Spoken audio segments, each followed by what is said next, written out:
আসসালামু আলাইকুম, কেমন আছেন সবাই? আজকে আপনাদের সাথে একটা অন্যরকম ব্লগ শেয়ার করছি।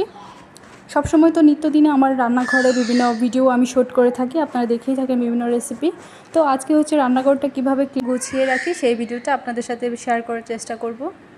এই যে গুছানো সুন্দর পরিপাটি রান্নাঘরটা দেখতে পাচ্ছেন, এর পিছনেও কিন্তু একটা গল্প আছে। এখানে আমি এয়ার ফ্রায়ারটা রেখে দেই সবসময়, আর হচ্ছে এই গরম পানিটা রাখি। গরম পানি কেটলিতে আমার সবসময় প্রতিদিন আমার গরম পানি করে নিতে হয়, যেহেতু আমার বাসায় খুব ছোট একটা বাবু আছে। আমার 2 ছেলে, তো ওদেরকে নিয়ে আমি সারাদিন হচ্ছে এই রান্নাঘরেই বেশিরভাগ সময় ব্যস্ততায় দিন কাটাই। এখানে রান্নাঘরটা হচ্ছে আমি ক্লিনিং করার পরবর্তীতে দেখাচ্ছি আসলে কতটা সুন্দর লাগছে। আমাদের রান্নাঘরটা খুবই ছোট, আর এটাতেই আমি ভিডিও মেক করি। কারেন্টের একটা চুলা আছে, সবসময় বাসায় হচ্ছে গ্যাস থাকে না। আমাদের হচ্ছে পাইপের যেই গ্যাস, ওইটা বোতলে গ্যাস, আমরা সিলিন্ডার ব্যবহার করি না। তো সেই ক্ষেত্রে দেখা যায় যে এখন বিভিন্ন সমস্যা দেখা দিচ্ছে, আমাদের বাসায় গ্যাস থাকেই না, এই জন্য আমাদের কারেন্টের চুলাটাও ব্যবহার করতে হয়। তো এখানে আমি যথেষ্ট চেষ্টা করেছি আমাদের রান্নাঘরটা যথেষ্ট গুছিয়ে নেওয়ার, তবে কতটুকু পেরেছি আমি জানি না। আজকের ভিডিওটাতে এখন যেরকম দেখছেন আমার রান্নাঘরটা আমি সবসময় এরকম রাখার চেষ্টা করি। আর এটা হচ্ছে আমাদের ডাইনিংটাও আমি ঠিক এরকমভাবে হালকা পাতলা করেই গুছিয়ে নিই। এই তো দেখতে পাচ্ছেন এখানে কিন্তু প্রচুর পরিমাণে হাঁড়ি পাতিল।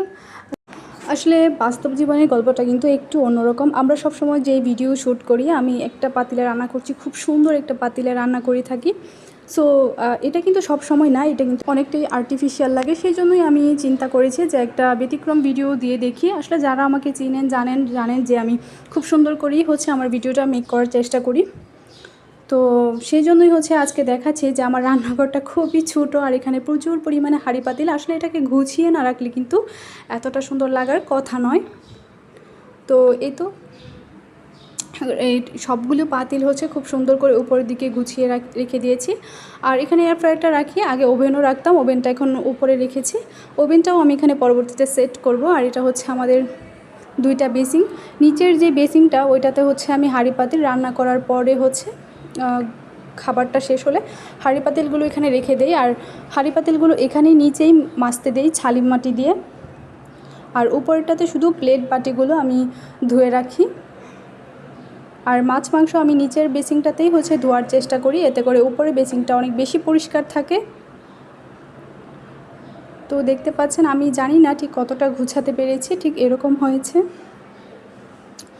আসলে আমার বিয়ের হচ্ছে মাত্র 5 থেকে 6 বছরের মতো হবে। আমি খুব একটা সাংসারিক ছিলাম না আগে, এখন করতে করতে একটু চেষ্টা করি আর কি। তো কিভাবে গুছালে আরও বেশি পারফেক্ট হবে আমাকে জানাবেন।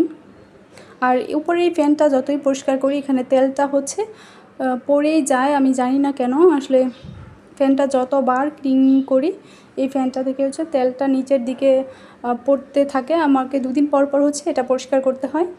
আর নিচে হচ্ছে আমি চুলার নিচে ময়লা ফেলার জন্য হচ্ছে একটা লাল বালতির মধ্যে পলিথিন দিয়ে এভাবে ময়লাটা রাখি, এতে করে পুরো ঘরটা পরিষ্কার থাকে।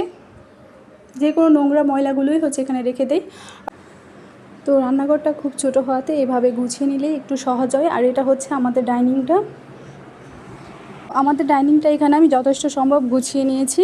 এখানে সবগুলো গ্লাসগুলো কিন্তু এভাবেই থাকে। আর এটা হচ্ছে পানির একটা কলসি, 2টা জগ এভাবেই থাকে, আর ঢাকনাগুলো। আর এখানে ওটসের 2টার মতো ডিব্বা দেখতে পাচ্ছেন, এগুলো হচ্ছে ওটসের ডিব্বা। আর হচ্ছে মুড়ি ডিব্বাগুলো কিন্তু আমি এখানেই ডাইনিংয়ে রাখি। আর এটা হচ্ছে আমরা যখন রান্নাঘরটা ক্লিনিং করছিলাম ঠিক সেই অবস্থায় কিন্তু ঠিক এরকমই ছিল। এটা আমাদের ফ্রিজ।